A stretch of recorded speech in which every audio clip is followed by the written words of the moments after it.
right, thank you so much for joining us for another episode of Beyond the Device. The wonderful Kyle Lonzak hanging out with us today from Ram Mounts. We're going to be talking to you about the Canadian ELD mandates and what is similar to what happened in the U.S. A lot of people are talking about the Canadian ELD. We're going to talk about the dates, again, the similarities, but also to some of the differences. It's not 100% across the board the exact same thing. And then we're also going to talk a little bit about the mistakes that people made so that you guys don't have to repeat those. So without further ado, Kyle, could you just give us a quick background for those of you who don't know you, just a quick introduction on yourself, what you do at RAM, and then we're going to jump right into the Canadian ELD mandate in the upcoming 2021. Yeah, absolutely. Thanks, Reid, for having me. My name is Kyle Lonzak, Business Development Manager for Transportation and Logistics here at Ram Mounts. I've been with Ram for close to 11 years now. My primary focus over that 10 years has been in transportation logistics. I was actually a truck driver prior to coming to Ram. So I've got a lot of hours, a lot of miles logged within the cab of a truck and understanding how people work with it, and also the implementation, the use of the devices nowadays that are being mandated into the cab of vehicles. So excited to be here and excited to get to talk with you about what we got going for the Canadian ELD mandate. Awesome. And then what is the official date that you have to be compliant? And if you're not, boom, you get fined. What is that official date? Right now, it's slated for June 12th, 2021 is the cutoff date for when you have to be compliant. And essentially what that means is that if you're not compliant and you get pulled over and inspected by an officer, that you would be subject to that vehicle being grounded, being held there without being able to move unless paper logs are able to be identified at that point as a backup. And your company would also be subject to fines. Those fines can vary depending on the severity of what the officer finds, but long story short on it is downtime, which means loads aren't moving, which means companies losing money. So it's something that nobody wants to have to deal with. Yeah, well, actually, and that's a great thing to bring up. It's not. I think everyone focuses on the fine, and that's like, well, you just pay a fine, whatever. And it's like, no. You're out of commission, so you actually are down a vehicle. So it's not just the fine; it's all of the revenue that you would have coming in from a logistics perspective from that vehicle being out of commission. What's anecdotally, like what's like a really bad fine? Are we talking $10? Or are we talking like way bigger? No, it's my understanding it's in the thousands of dollars is what you would be fined for not being compliant. Considering that it's something that's put in place to help keep drivers and really the public safe also, for being able to monitor, the drivers' miles or hours of service, keeping them within the regulated allotment, that they're given per day and make sure that they're taking their breaks. Because ultimately we want everybody to be safe, and that's what this is all about, is making sure that drivers are able to haul their freight as quickly as legally possible, but also that they are attentive and able to correct when, heaven forbid, somebody pulls right in front of them, that they're awake and alert and, and haven't been driving for so long that they're not able to react to situations. So, it's in the best interest for not only the trucking companies, but the general public to make sure that, these rules are being followed. Absolutely. So you're an expert in this space in a big way. You actually used to do this for a living as well. Help educate, us a little bit more about what the mandate, like what that mandate actually means. So you got the ELD, the electronic logging device, but that's like the first of many acronyms, along with other things that people need to be aware of. And I think one of the benefits to talking to an expert like yourself is you kind of get the vernacular and you hear the talking points and you kind of become like a mini expert as a virtue of your expertise and listening. So what can you tell us? How can you make us little mini experts, little mini Kyles, and the ELD, the Canadian ELD movement? What do we need to be aware of? It's not just the electronic logging device of what's in the cab. It's much further past that, correct? Yeah, totally. And so, what a lot of people are used to and what's getting away from is doing everything on paper. So for what I used to do, getting out to my vehicle in the morning, doing a vehicle inspection report or DVIR, that would all be done on a paper log that'd be kept with me and turned in at the end of the day to my supervisor.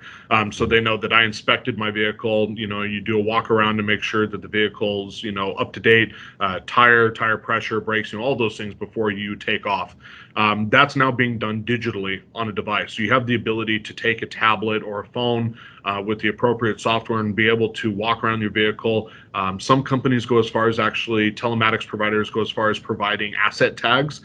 So when you go to a location, you scan a barcode, for instance, and that will check off the fact that you physically have been to that location and looked, and it allows you to make notes that immediately goes back to the shop.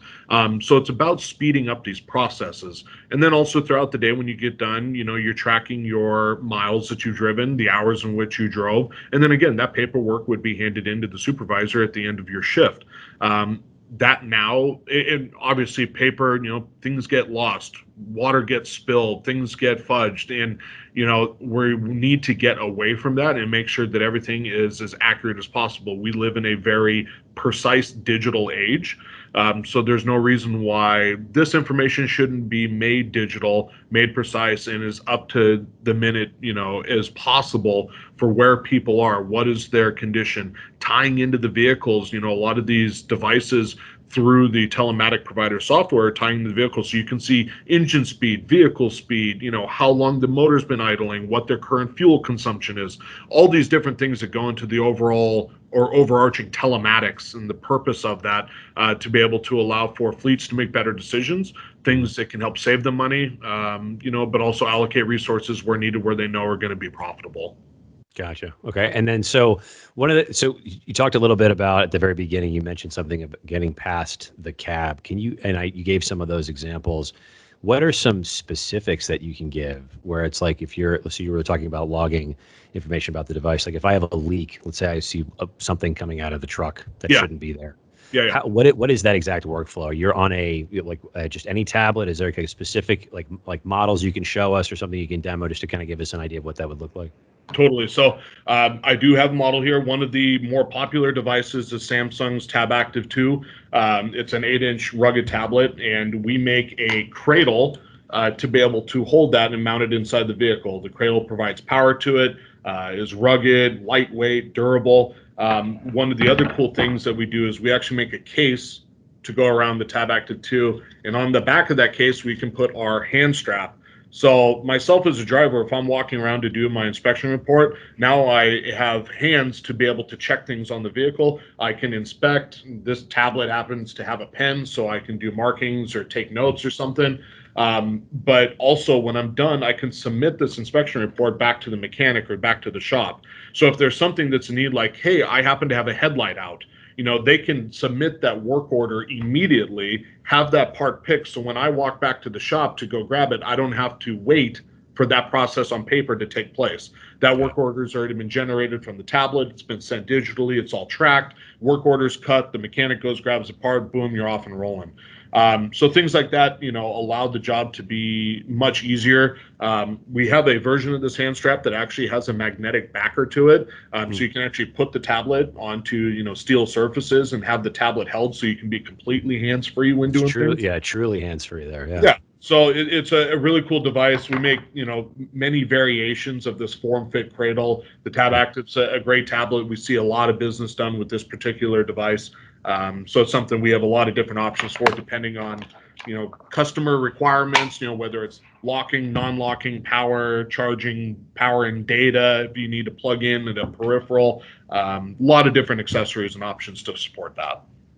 Very cool. And I think if I'm not mistaken, there is a tablet that I think they pulled the light source off, and I think this goes to speak again. I've said this in previous podcasts about you guys, the thoughtfulness of your design. But did you not include an external light on one of the cases in order to overcome that issue? So that way, that tablet, which is still a great tablet for the low cost point of the ELD mandate, even though it doesn't have a light on it, you guys were able to overcome that. I think that's something for sure to call out. Yeah, so a couple of the new tablets, the Tab A line, so the Tab A 8.0, 2019, Tab A 8.4 that were released earlier this year, both, great light-duty tablets. One of the drawbacks on them, though, is they actually don't have a flash. So if you have people that are doing inspection reports or something at night in the dark, or need to be able to get into dark areas, there's no way to illuminate that. So we are releasing a case here soon that looks identical to what this IntelliSkin Next Gen is. But essentially what we've done is we have built a custom circuit board that pulls power from the battery of the tablet and will illuminate a set of LEDs that'll be located on the back. There will be a power button on the front, similar to what you'd see on a flashlight, for instance. So you're able to just click on, it'll illuminate, and then you'd be able to inspect or see, no different than a light that's on your phone or other tablets that different manufacturers make, including Samsung. So we're going to be coming out with it for the Tab A 8.0 2018 and the Tab A 8.4 first. Those will be the first two models that we release it for. But just again, listening to customer feedback and adapting our product line IntelliSkin Next Gen, customizing it, coming out with something that is groundbreaking. There's not another product on the market that has an integrated flashlight into the case. So that product is going to be available here in the next few weeks. Very excited to have that come into market, and definitely looking forward to being able to get that in people's hands to have them evaluate it and tell us what they think. Very cool. What are some of the new solutions that exist that you can talk just to kind of at a high level to give us like little teasers about that would be available for the Canadian ELD mandate that weren't available for the U.S. mandate? Because you guys made some significant improvements to dovetail off of putting a light on a case and the thing you were just talking about. So what else can you tell us about some of the advancement you guys have done? Yeah, so I hit on the Tab Active 2 cradle first. That's a new cradle for this year, replacing a legacy version we have. So we're very excited about this new version. Really, one of the big differences is that it does have a cavity in the back of it built in, so you can fit the tablet with the hand strap on it. That's new to that particular cradle. Another docking station we have for 8-inch and 10-inch tablets. This is a form-fit cradle called our Tough Docks. It has a lever on top, or a door, if you will, that if you lift up, you can easily remove the tablet out of the dock.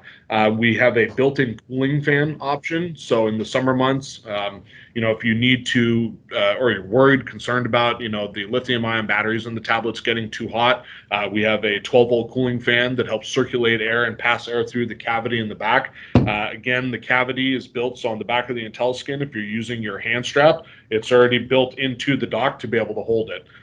So insertion, very easy into the dock to be able to hold that. So that's a new product for 2020. This particular one is for the Tab A 8.4, but we have also developed IntelliSkin Next Gens for Tab E 8.0. This was kind of the very beginning. This was the real first tablet that really got everybody involved in ELD. So again, this next generation of IntelliSkin product line. What's really cool about this is that the next gen style allows you to be able to fit multiple generations of tablets within the same dock without having to modify or adjust the dock at all. So if I line up that connector on top and shut the dock, that's a Tab E that was first. This is a Tab A 8.0 2018, and I can take the Tab A 8.4 and all put them within the same cradle. The reason why is because thanks to our new Delta triangular locator on top, this now makes our top cup universal for different tablets. Gotcha. So now if you're a fleet that has a mix of tablet generations, you don't have to be worried about buying specific cradles for every generation of tablet, because some tablets have micro B connectors, some have Type C, some are located on top, some are on bottoms, buttons are on the left, buttons are on the right. So they're constantly changing, but now that series of dock allows you to be able to put multiple generations of tablets in. I think that goes to show, not to cut you up, I think it goes to show, again, like the thoughtfulness of your design and taking the feedback from customers. I can imagine that not a lot of people want to do rip and replace. That's a very expensive headache to get into. So real quick, what else? So we've talked a little bit about the new product. At the very top, I was mentioning that I wanted to get into the things that did not work well. Yeah. And so what did we do here in the U.S.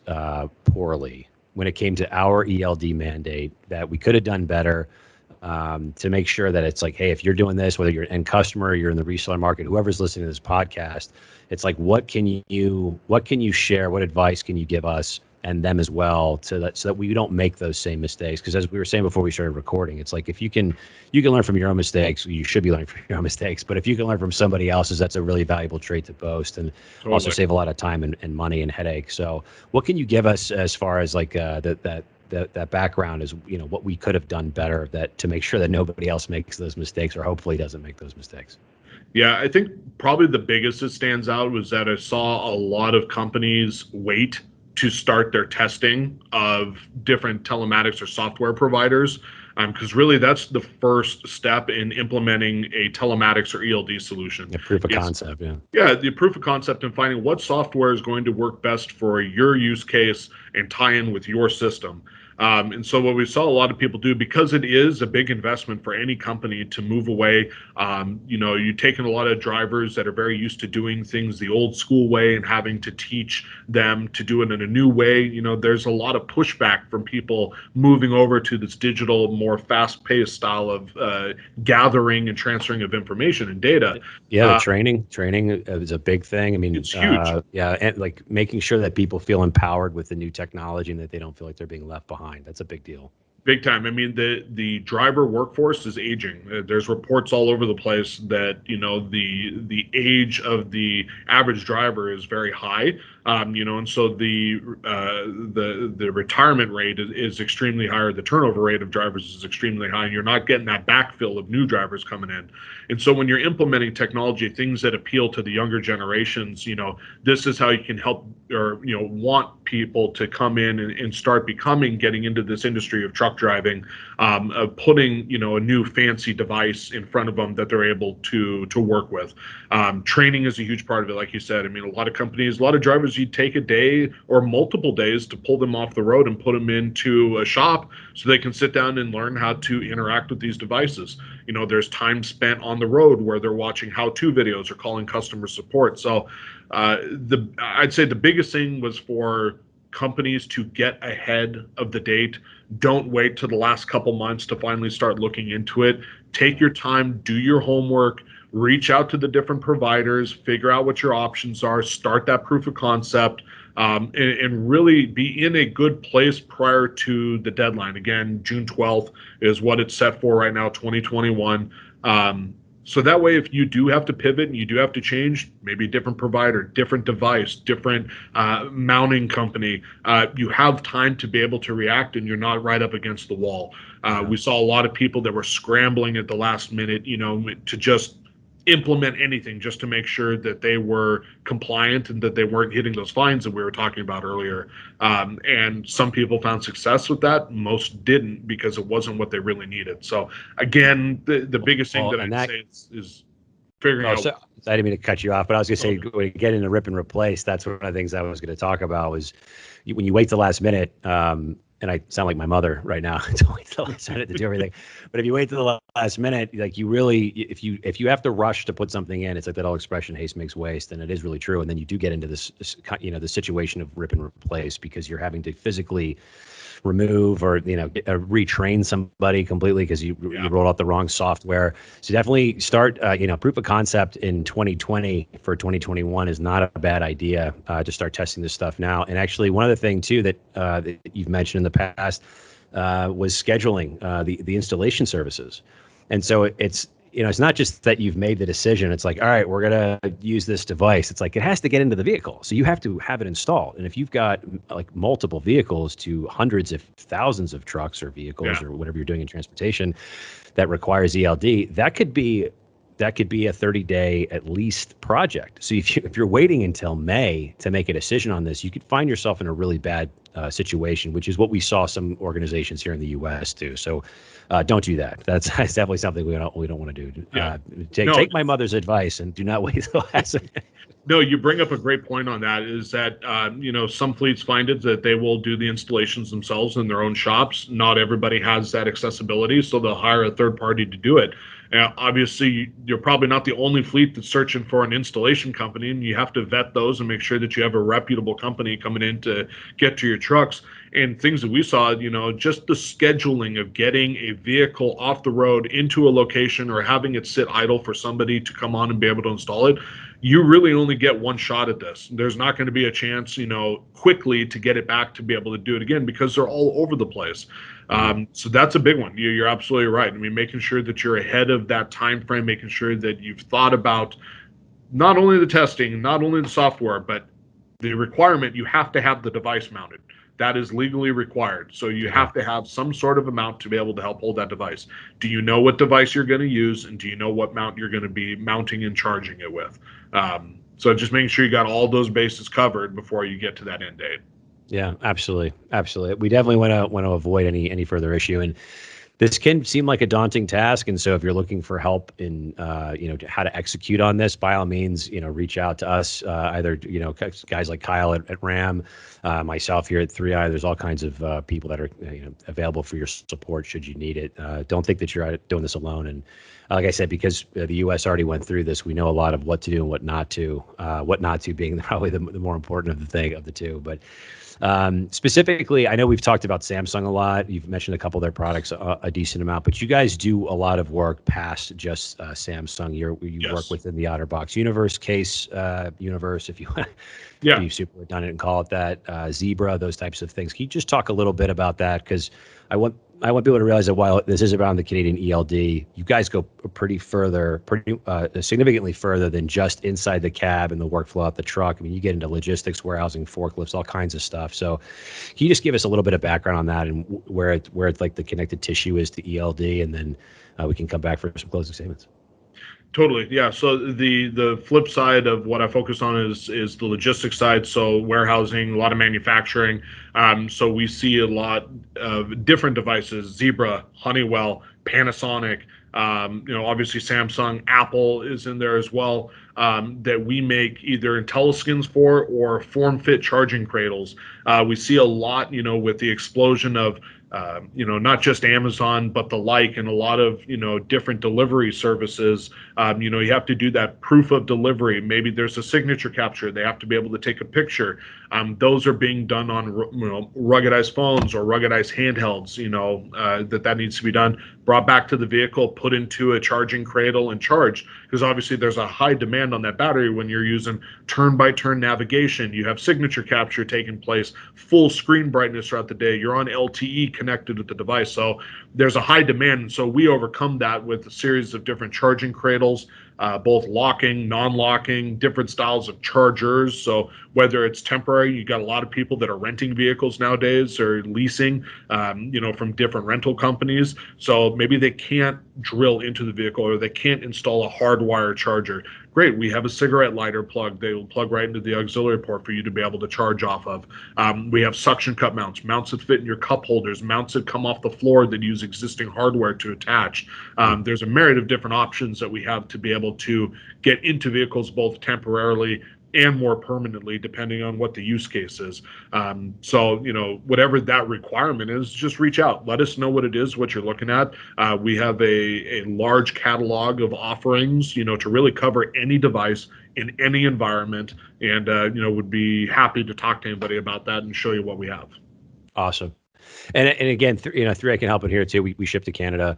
So this is a great opportunity for not only our Canadian partners north of the border here, but even the partners here in the U.S. that are selling in the Canadian markets. Great opportunity here with the Canadian ELD mandate, and we're looking at it's not millions of vehicles like it was in the U.S., but you're looking at a couple 100,000 at least. And so there's a great opportunity here, and then also to get ahead of like I said there earlier with some of the issues that we've seen in the U.S. is installing things at the very last minute and all kinds of other issues we're trying to help people avoid. So with that, that kind of brings us to the closing segment here. Do you have anything you want to add at the very end regarding either some of the stuff we talked about, like with logistics, warehousing, ELD? I mean, we covered a ton. Yeah, just kind of to rehash, RAM mounts have been around for nearly 30 years now. We play in all different spaces, so it's not just in the cab. Talk about the warehouse, talk about in office, talk about the retail front. Anywhere something would need to be held or be mounted, think of us as a provider to be able to help get you solutions. So please utilize myself or RAM as a resource. Reid or 3i is a resource, a tremendous partner of ours. So please let us know how we can help out in providing you, products that are built in the U.S., lifetime warranted products, and things that really stand the test of time. So we look forward to the opportunity to be able to partner with and help solve any issues you might have.